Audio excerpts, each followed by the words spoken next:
Yeah. Are we good, Ed? Oh, there we go. All that's already, you're already gone. Am I dressed right? Yeah, you look perfect. I mean, for the role here. Witnessing grace. So let's pretend for a second that I am Phil Donahue.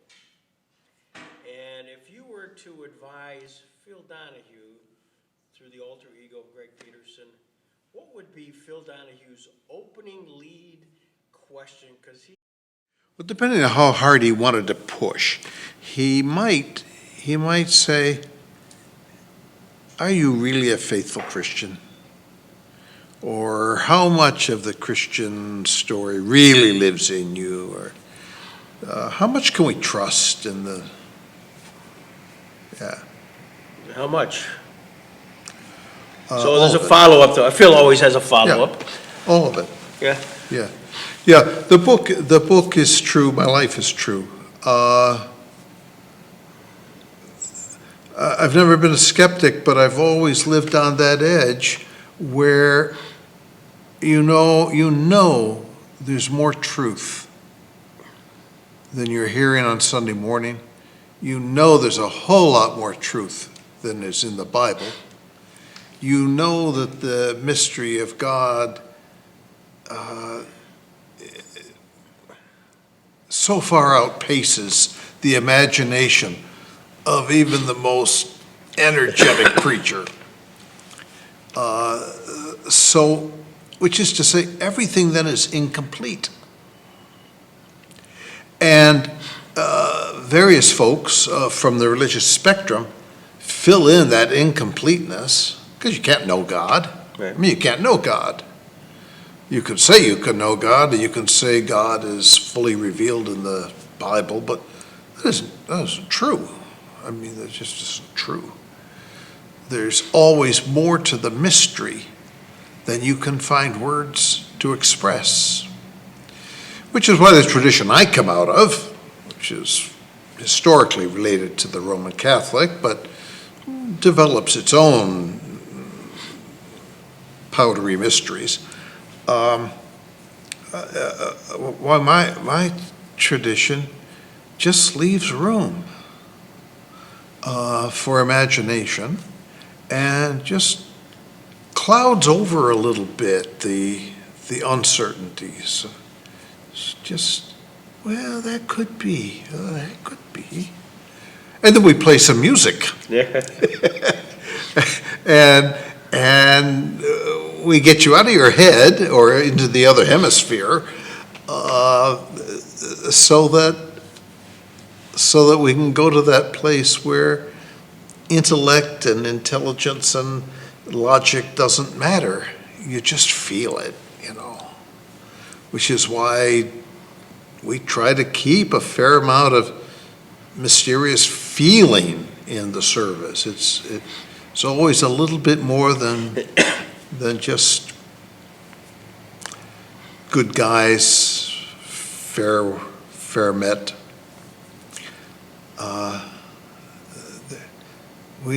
We never pull back the curtain all the way, because we in my tradition, we know you can't know. Right. So speaking of pulling back the curtain, you've revealed some pretty personal, intimate things about your family, about you. Was that painful to kind of sit down and you had at some point make a decision, I'm going to do that? Well, sure, that's true. And my brother is a little put out with me for that part of the book. But in another sense, I didn't have to make a decision about it. That's the story. And particularly around alcoholism. Right. It has its own momentum, its own flow, its own track of destruction. And so when I began to tell my father's very early story, which comes from his own notes and stories, the realization that alcohol was destroying the fiber of this family for a long, long time. Then when I look at how it came down the generation, into my family, and then into my children, I know a lot about alcoholism. Yeah. I've been trained in it, and as the book confesses, I had my own run with it until I said, oh, I can't go down that road. Even if everybody else in my forebears went down that road, I can't do that. So, but I thought it important to put in the book the detail about that morning when I realized I can't do this.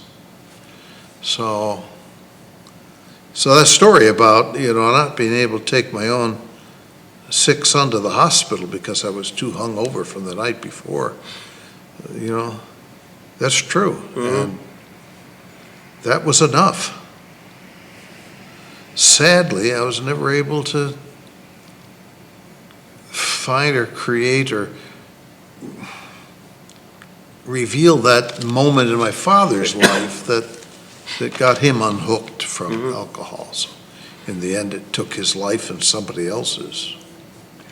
Did your mother talk about that much? No, she was in total denial. Yeah. Yeah, up to the end, she thought that the sun must have been in Dad's eyes when he ran his car into that other driver.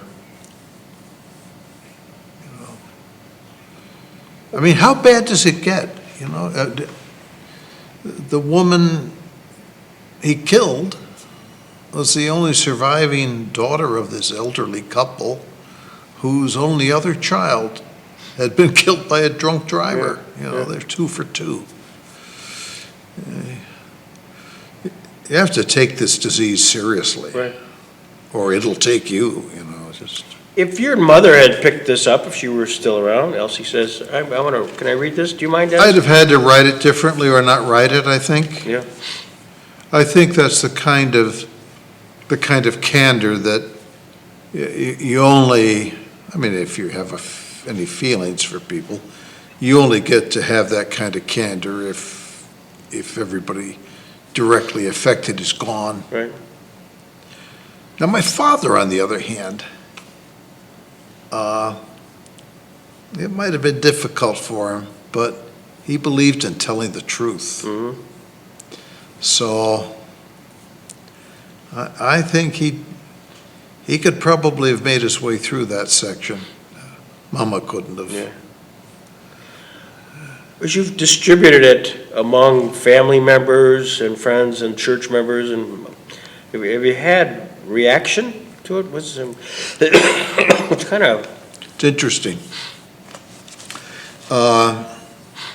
I've distributed probably 40 copies of the book. You yourself distributed a bunch of them. I think I've had three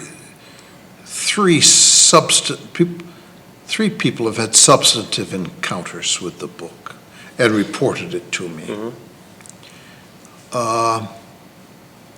A few others reacted to the book the same way they react to Sunday morning sermons. That was interesting, Father. But otherwise, it has had a very, very flat reaction, even from the folks who know me best and family members. So I talked to the publisher and editor 2 weeks ago because the book has gone nowhere. And that worries them because they just like that book so much. And he's published a number of memoirs. They all go over flat. There is no market for memoirs unless prior to the memoir, you're famous. Yeah. And then if you've got a story to tell, people go on. See, I didn't write the book for that purpose. I didn't even write to publish it. That's why it's from a small press. I wrote it for me, just to see how I got to where I am. Yeah. And am I satisfied with being here? Yeah, if my journey at 81 years is nearing the end, am I okay with that? Yeah. Am I where I want to be with faith? And yeah, the answer is yes. It worked great for me. I didn't mind people looking in on it, and I was encouraged to make a book out of it. But I almost feel sorry for the editor and publisher because they really do want it to do so much more, and I don't really care. Yeah. Because it's already done what it had to do. It was kind of fun to do a vanity press and wrap it up and get a pretty cover. And it's a story that would be useful in a very narrow slot. That book should probably be in seminaries, in a how-to, how-not-to class to be a priest. Right. A good professor could lead a group of oncoming students into a really good discussions about, God, I'm never going to be like that. And, if some woman comes in my office and lifts up her sweater and reveals her breast, I'm not going to react like he did. Okay. And, it'd be great. It'd be great. I mean, if I were still teaching in seminary, as I did for 12 years, I would be happy to use something like Sure. that as a should do, should not do Right. conversation. We talked, in fact, listened to your sermon on Sunday, and you talked about being involved as very active in your lifestyle, civil rights activist, whether it was the draft counseling, whether it was the March on Washington. And I know that part of that March on Washington, you actually were with Charlie Goodell. I mean, part of that. So can you talk a little bit about those specific incidents, like March on Washington? What was the backstory? Well, really, the front story is the better part. Okay. Long after 1963 and Washington, long after my draft dodge counseling, I saw Forrest Gump. My life was like Forrest Gump's. Remember how they put into the movie Forrest would be with this president or that famous person, but he wasn't any part of any of those stories. And I feel sort of that way. I feel that I had the privilege and often great joy of being on the edge of great things happening, but not really being the actor. Mm-hmm. So, yes, I went to the March on Washington. Lynn was a year behind me in school, but we were in college together, and I graduated that year from Hobart. And we did care about public affairs and particularly civil rights. Both grew up in families encouraged to care about people being treated fairly. So, and both had friends of various races and dispositions and configurations. So it was natural. Yeah. I mean, that was going to be that seemed like a good place for us to be. And then, knowing Charlie and Jean so well, we had a place to stay. Right. And with separate bedrooms, of course, because Baptist. yeah, our virginity was cared for. So, but at the same time, the things going on in Vietnam, you probably got a draft number. Yeah. And you Yeah. were exempt at the time because of the seminary? Were you, or you in No, school rather? it was interesting. The draft kind of chased me, but when it counted to be married, I was married. Mm-hmm. Then when you had to have dependents, I had dependents. And I was in school when that mattered. And so I never had to dodge the draft. And I never wanted to volunteer to go. I knew Yeah. that, I mean, in that self-righteous way, Yeah. I knew that war was not right by any standard. You know, this was not the just but mournful war that we talk about as being legitimated by its causes. So anyway, well, my friends went to the killing fields. I prayed for them. I mean,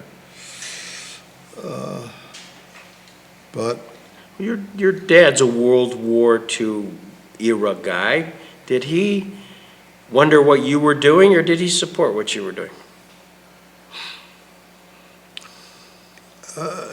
yeah, Dad was by that time. I mean, Vietnam was just so cringeworthy.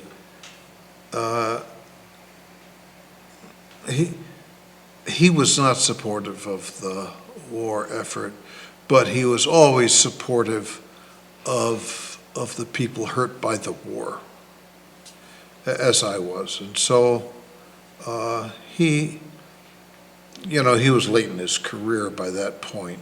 So he wasn't as active in caring for returning vets or the families of deceased soldiers as he had been in World War II. And I was old enough to remember that. Right. I mean, I have a lot of vivid memories from World War II and from Dad's participation in the state side. And I write about some of them in the book.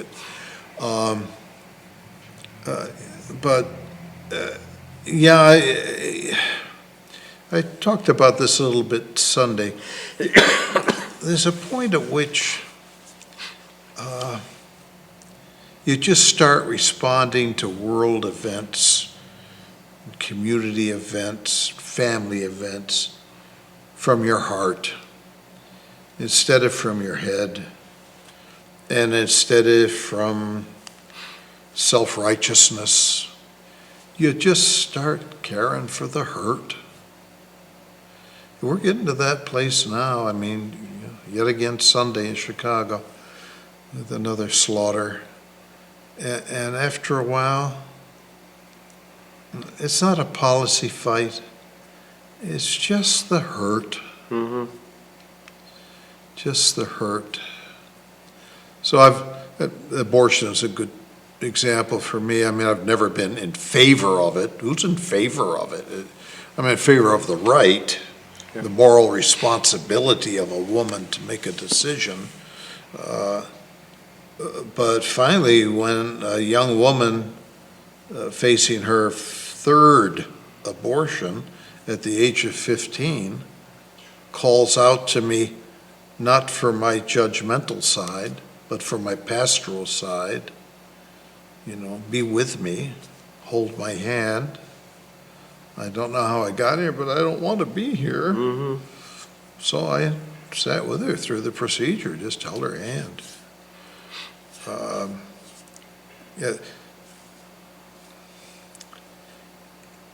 If you get to the pastor before you get to the judge, you're in good shape. Yeah. They say the same thing about traffic cops. If you get pulled over and if you can get to the public servant in that person before you get to the enforcer, you won't get a ticket. Yeah, that's a really, really good point. Speaking of Forrest Gump opportunities, you did have some time with Desmond Tutu, just to drop a name. And that was very real. That's not name dropping. I mean, I was in Africa on another mission for the church. Several of us were. And then we were aware that he was under very serious attack at that point. And also that the council, the South African Church Council, needed resources. And so there was money to to be ferried and good news to be ferried. And I was the only one in our group who could get a visa to get into South Africa. The others were already noted. I was new. So I was sent there to bring word to the South African Council that the Episcopal Church U.S. stands by them, the Archbishop stands by them, and so I had that moment with him. And then, he invited me to his home in Soweto, and we had dinner together. But again, I wasn't fighting the fight in South Africa. I was privileged to be in that orbit for a moment or two, and then we brought him to the States, consortium of 4 churches in Pasadena and San Gabriel, where I was working. We set up a Lenten program bringing Anglican leaders from around the world to talk about their struggles. And so Desmond Tutu was one of the people we invited from his obvious majesty and deep involvement and high profile. So we knew each other then a little bit. He was there for a week. But he had to remember each time we met. I mean, Sure. we never rang up on the phone. Hey, Des, how you doing? Yeah. That was never. And I tried to be clear in the book. We're not claiming any intimacy with him, but it was what it was. Yeah. But it wasn't more than that. And then we had another contact when I was president of the board of General Seminary in New York, and we created a Desmond Tutu Center, so we brought him over for that celebration, and we stood together in the picture, and Sure. I had to remind him again that we knew each other twice. It was fun. But I mean, he was the genuine article. He was what he was. Never claimed to be more, and his morality was just bone deep. Yeah. Bone deep. Did you ever have an inkling to get involved in politics? I know you've obviously spoken about civil rights issues, but there are those ministers, priests who kind of take it much, much further. No, it never seemed to me what I was called to do. No, no. So you and Father Berrigan, not in the same. Yeah, admired him. Yeah. Didn't know him. Admired him. Yeah. Admired Charles and his struggles. No, never.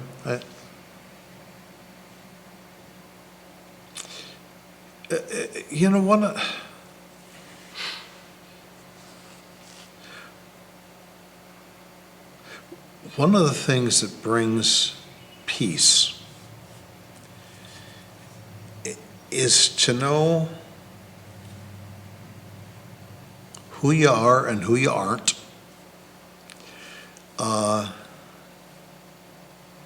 And to stay on your center line. Mm-hmm.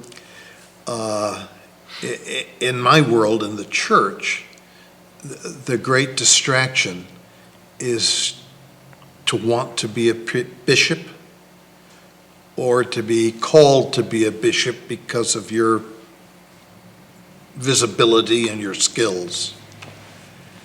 And the wisdom, the source of peace for me has been to know I don't want to be a bishop.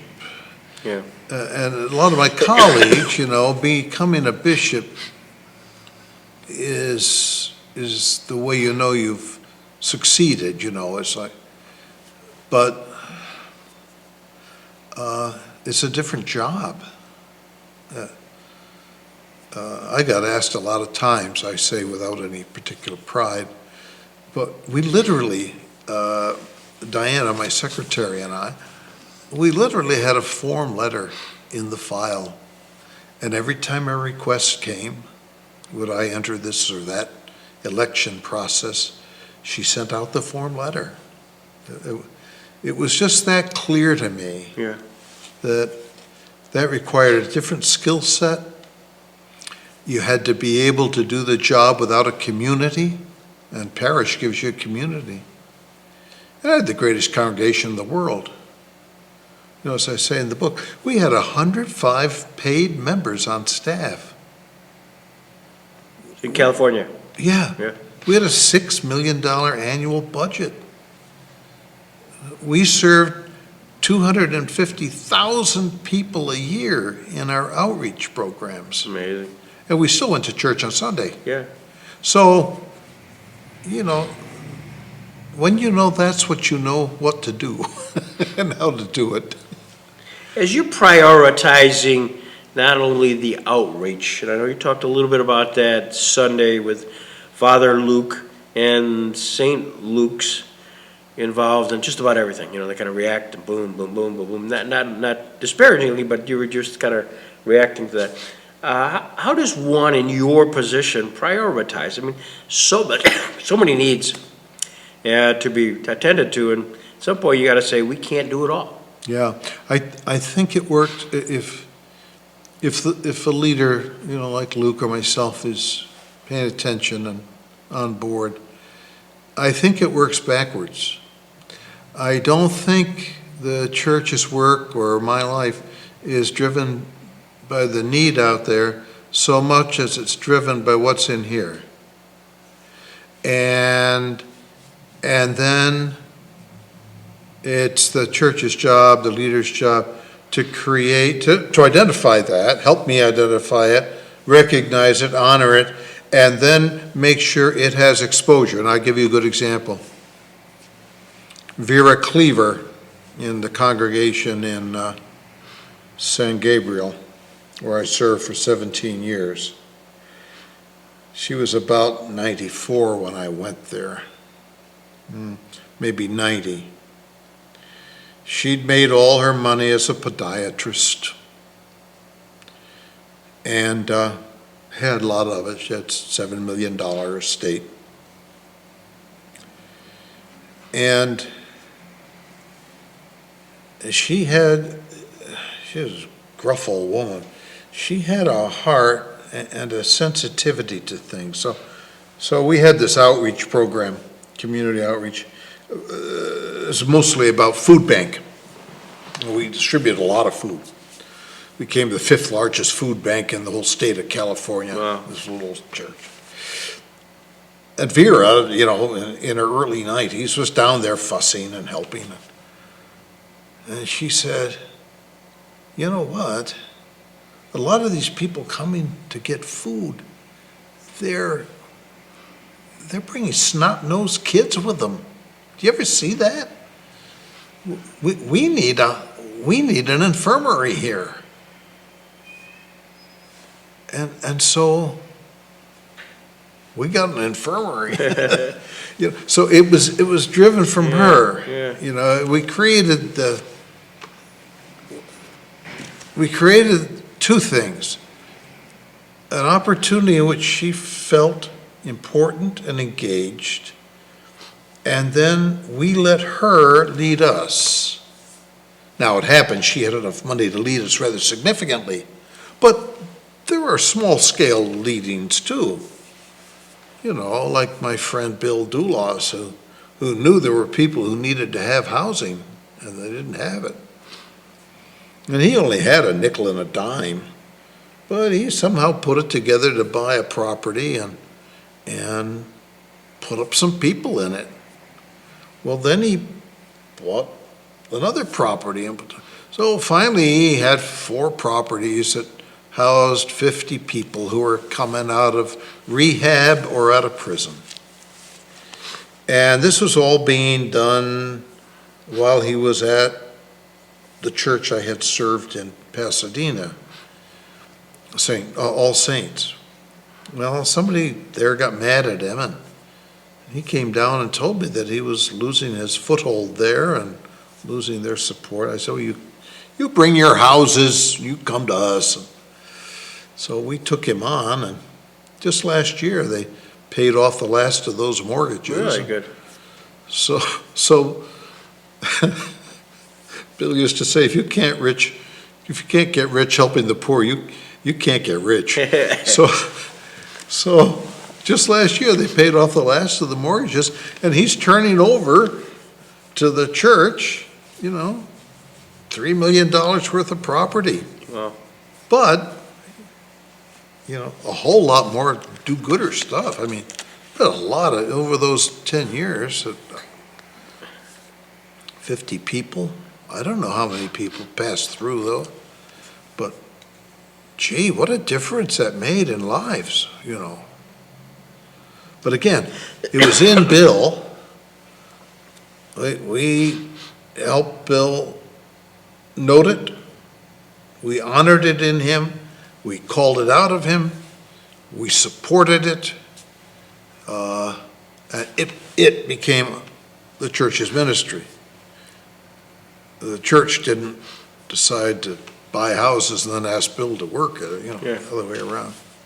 Did you ever muse somebody that was in the church body that you looked to, you called, got on the phone and said, hey, I got a problem, or I don't know how to deal with this, or I got a personality that's driving me nuts?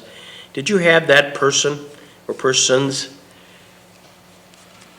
fellow colleagues that... Oh, yeah. You mean a layperson, not a staff member? No, Yeah. not a staff person, but a layperson. Yeah. Or a fellow clergy from another church someplace. Yeah. Especially when we had a personnel problem, and which was probably going to lead to dismissal, but might not necessarily have to lead there. But yeah, then I would call somebody who's a specialist in either labor issues or drug issues if something was involved. Yeah, I never tried to do anything alone. That would be crazy, to have a large staff and then a full church full of people. I didn't ever do anything alone. So when we had, a real labor issue, then, I wouldn't haul in a labor lawyer, but I would haul in either one of the elected officials of the church, a warden, or we had a couple of management consultant specialists who were just magic in their wisdom and in their heart, and we'd sit with the staff member and we just talk it through. And I think we released for cause 5 people while I was the rector of Church of Our Savior for 17 years. Not one of them felt fired. Yeah. Every one of them went on to something else with our support. There were transitions that had to be made, but they were made with such grace. We got thanked.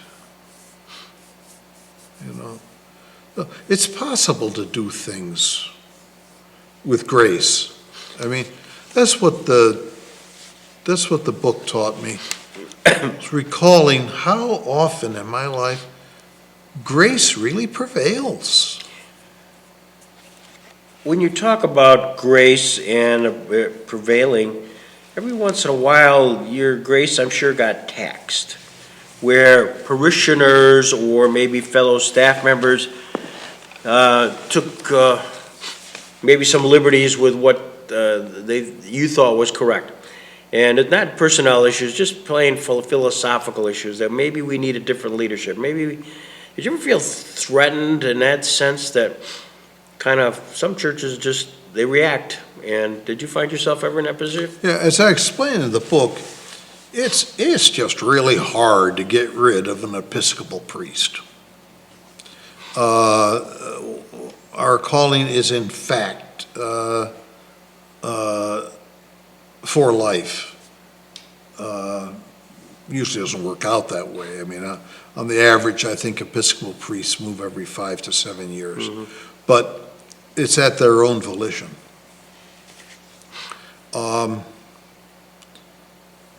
So I'd been there, well, I'd been at that church 17 years, and I was coming up on retirement.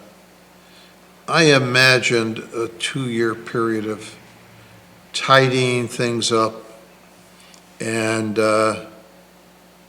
making a smooth transition. And as soon as I made that clear to the executive committee that a transition was about to happen, 5 members of the congregation, not all from the executive committee, a couple of them, and big names. I mean, Steve Sample was the president of USC, Yeah. good friend. But he was one of the 5 who went to the bishop and said, we think it's time for him to go. We want you to urge him to go sooner rather than later. Not for cause. Nobody dared bring out something about a cause. I mean, it wouldn't have worked.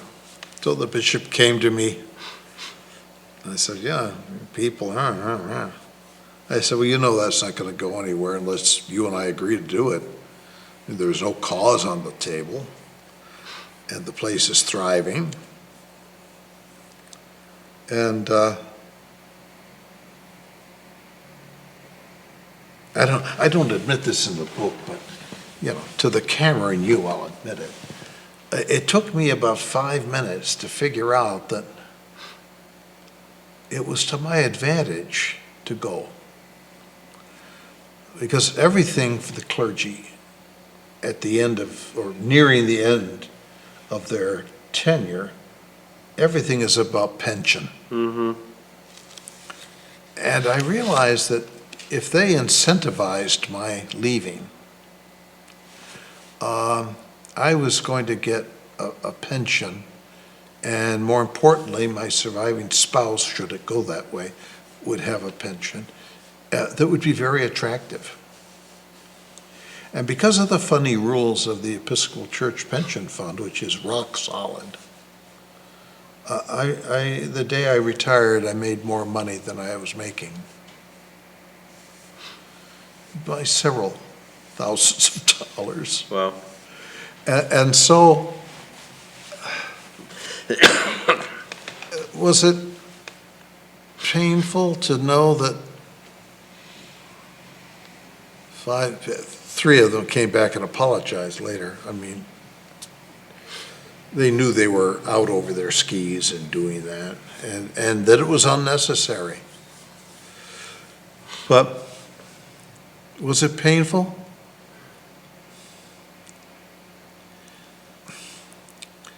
Yeah, but it's this much. Yeah. Because this much clergy get beloved. We don't deserve it, but it happens. This is especially visible when clergy have in fact misbehaved and they have to be removed. Oh, the people go after the bishop so angrily. I mean, I had a good friend. He worked his loving way with 3 different members of the choir. Okay.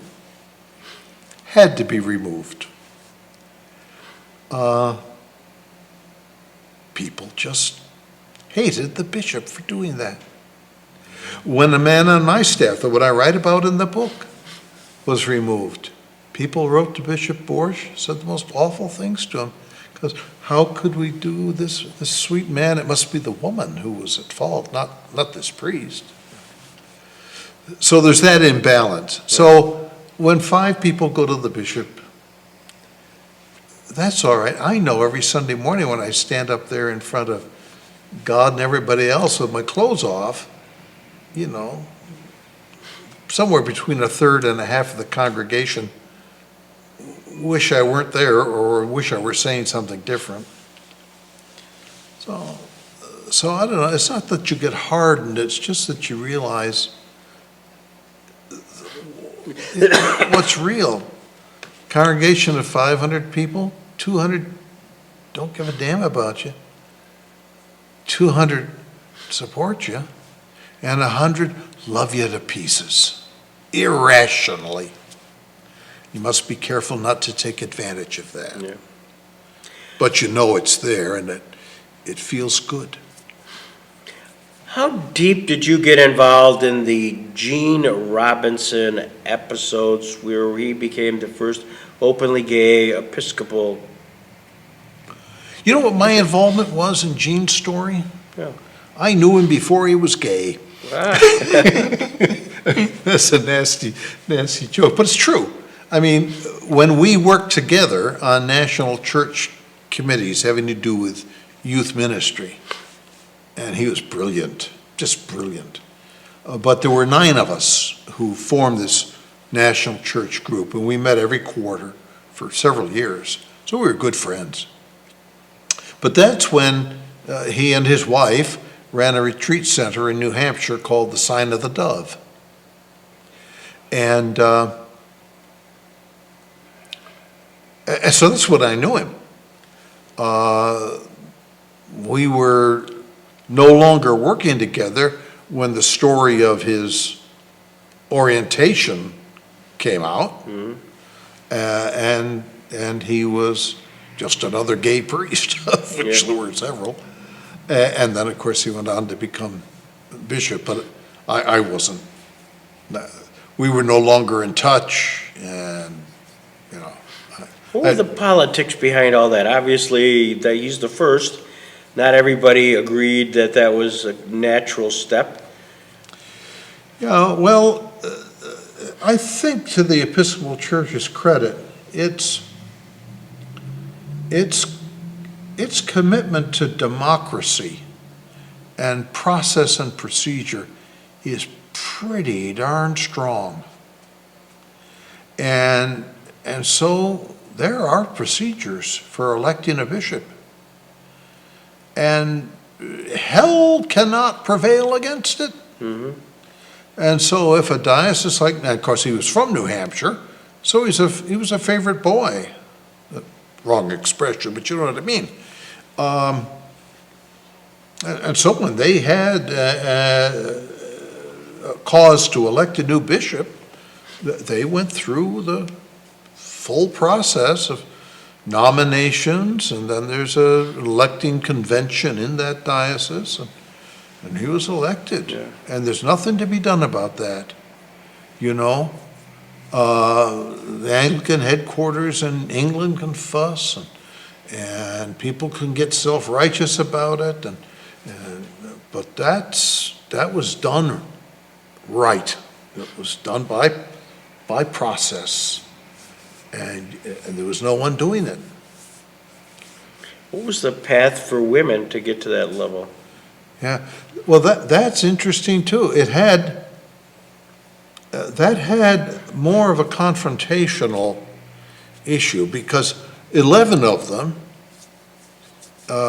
including my dear friend Jeanette Picard from the Diocese of Minnesota, who was then in her 80s,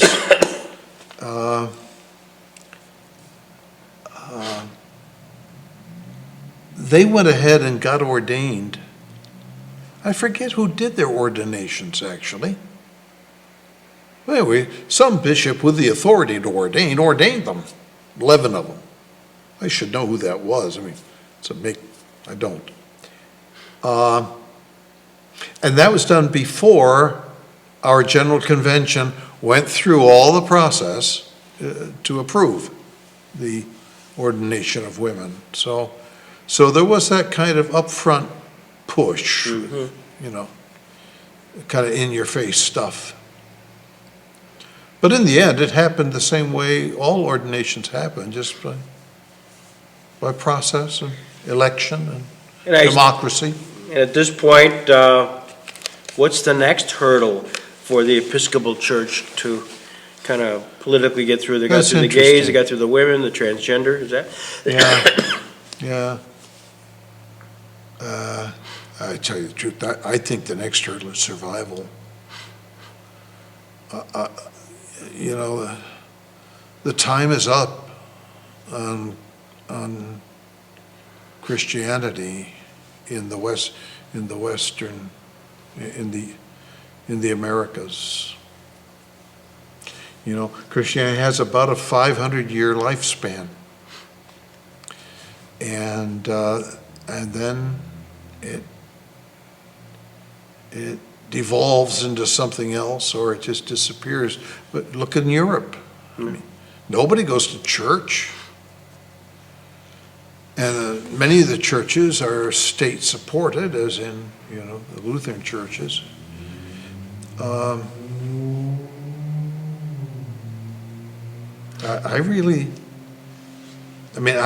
don't think we're going to have any more cat fights about those issues, or the new prayer book, or all the other stuff that has been so creatively formative of the current Episcopal Church. There are people who would say that was damaging, but I would say all of those fights were creatively formative. They tore something apart and put something in place. Every one of them happened by process, democratically, within the ways and means that our church operates. They were bloodshedding, several of them, but nonetheless they were done right. I don't think we got more of those kind of things. In fact, I was just talking to Luke at lunch about, he's a delegate to the General Convention. I said, what are you going to fight about? He says, nothing to fight about. There's nothing coming up. And I said, yeah, well, it's probably just as well, because you got to survive. I said, you know, you've got the most active Episcopal church in the entire diocese of Western New York and Western Pennsylvania. And I preached there last Sunday, you know. And I preached to sweet gray-headed ladies. Mm-hmm. There were a lot of them. So I think you're going to have a number of funerals. But where's the flesh and blood that's going to, you know, and I don't know the exact numbers. I think this is right.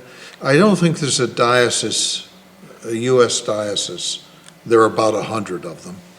I don't think there's one where there are more self-sufficient congregations than there are supported congregations. That's certainly true in Western New York, certainly true in Minnesota that I know well, certainly true in LA that I knew well. And they're shrinking more and more. I feel bad about it in this way. I have no energy for breathing life into something that needs to die. I sorrow a bit that there's been very little imagination in our denomination about what comes next. Mm-hmm. What are we going to devolve into? What do you think we'll devolve into? I was wondering if you were checking time or... Not at all. I'm checking to get a picture of you. Oh. Well, before you dissolve, I didn't get and I don't know. I mean, the little spots of vitality seem almost to be echoing the vitality of the early church house church where a small band finds within itself a lot of creativity and energy, and they're not carrying the whole apparatus of the church. I mean, it's one of the problems for the Catholic Church, the Episcopal Church, all the mainline churches, but the two of us particularly. The local congregation, which now may be filled with a few dozen gray-haired folk, still has to carry centuries load of not just tradition, but of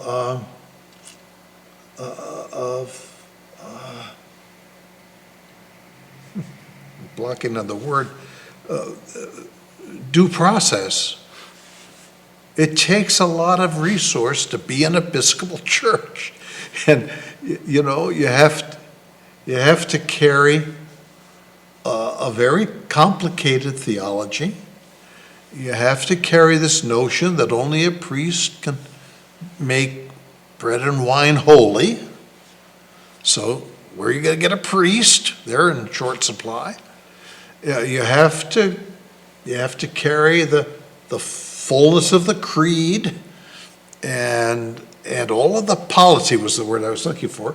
You have to carry all the polity of doing things in the right way and passing authority in the right way, and it's just too much. Yeah.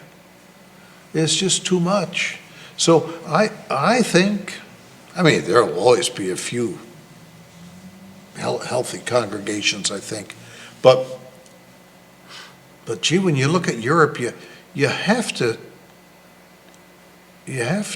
be realistic.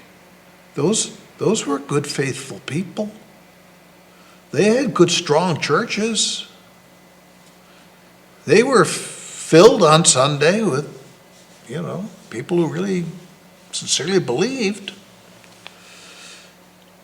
And they're gone. It's just gone. Tourism destinations, that's about it. You know, the cathedrals are there. Yeah. Exactly. So I don't know. If I were 20 years younger, I think it would take 20 years.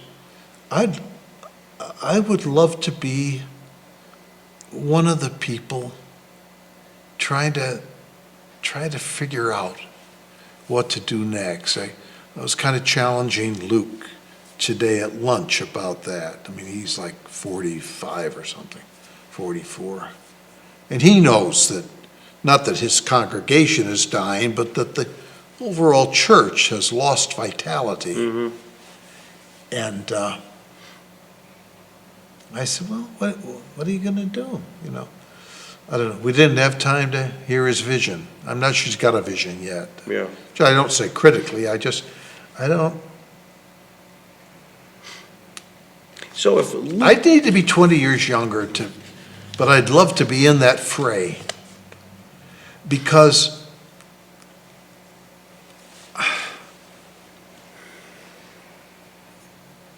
I believe that the faith that birthed me was not a mistake, and it was not transitory, but it was a faith that for 2,000 years has had to do a lot of evolving. And I would just like to be part of that next stage of evolution, which I think is going to move us maybe a little bit beyond our imagination, today's imagination. I mean, I don't have an imagination about it, but I'd love to be in the fray that was going to figure it out. we're going to turn you into the next Ted Williams and turn you into a cryogenics? Yeah, Okay. yeah, right. Ted Williams and Denis O'Pray, those are the two Yeah. big back here. I wonder how he's doing. Ted, yeah. I know. How long's he been in that? It's got to be over 10 years. Huh? It's got to be over 10 years. Oh, yeah, well over Yeah, 10. yeah. Yeah. Huh. It's bizarre. So Luke, you sit down with Luke, and then all of a sudden he says, you know, I gotta think about what Father Dennis just told me, and he pulls off this book off the shelf, sits down in his easy chair. What do you hope he gleans from this that'll help him go to the next step? Yeah, that's a good question. You've been doing this interview stuff a long time, haven't you? Have I told you how honored I am to be in the chair where it happens? You do get to the gut of things. Well, I'm quite sure it's not a problem for him, but anybody who wants to serve in the church better take the early chapters about alcoholism seriously, because alcohol and, of all things, petty theft are two of the things, and adultery, are the three things that unglue Episcopal clergy particularly, and I suppose most clergy. You just have to be careful about those things. So I don't think that's his problem. So where would I point him? He's already very good pastor. He's a little bit facile, but he's very good and sincere. I'd point him to the latter chapters where I had to understand more about the cosmos, and I had to get out a little bit beyond the creeds and beyond church practice in order to find where God is relocated.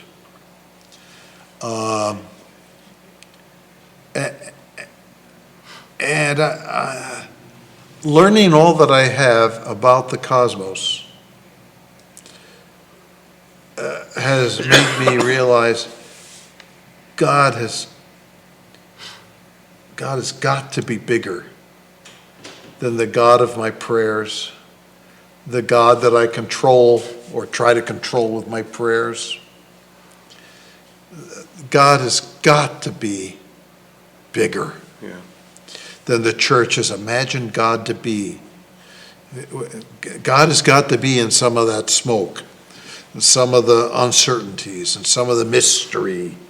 And every time an evangelical preacher stands up and takes the mystery away and says, I know exactly what God means and what God wants from us, and that's that, and it's there in the Bible, I just shudder, because there's an awful lot more cosmos to be cared for than what's held in front of us like that. So I would, and that's been very helpful to me, because I didn't have to lose my faith. I didn't have to give away anything that I've inherited, but I have had to dare to enlarge it, or let it enlarge me. And I would say to the Lukes of the world, the mid-age clergy who have 20 more years to save the church, I would say, make sure the God you're preaching is big enough, because we're going to need a big God. And don't let that God be confined to, now I lay me down to sleep. And that's a hard challenge for people. I mean, I came to it comfortably through the scientific bent I've got anyway, out of curiosity. But it's very hard for the average pew sitter, whom I so admire, not to give up what they have just to enlarge. I don't want anybody to give up what they have. Nothing in that book says give up what it's very hard for them to enlarge it. Just imagine the God, in fact, it's next Sunday's challenge if you're back in church. Just imagine that God wants you to care about your neighbor, but your neighbor is so many more people than you realized,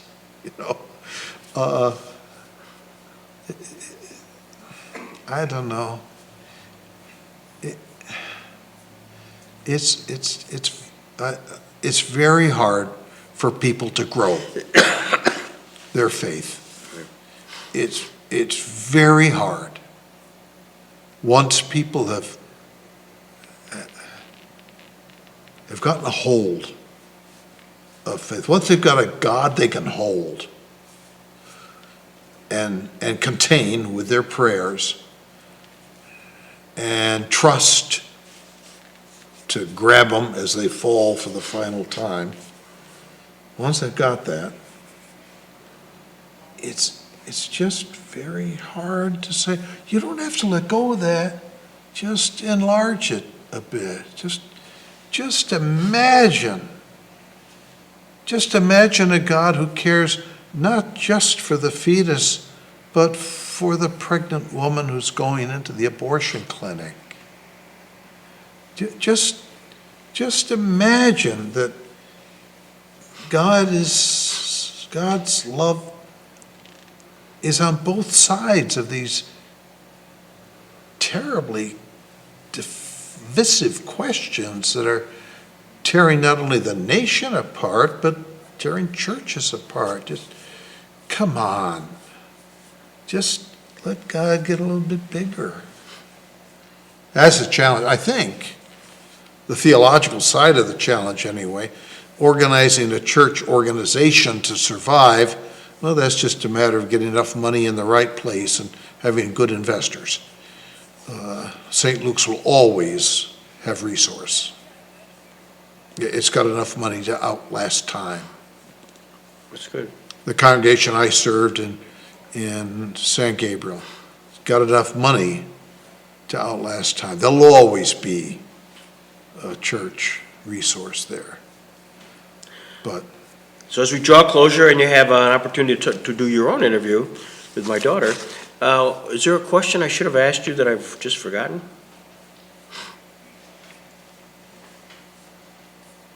no, I think it's just we should go on for another hour. I think if you gave me another hour, I could convert you.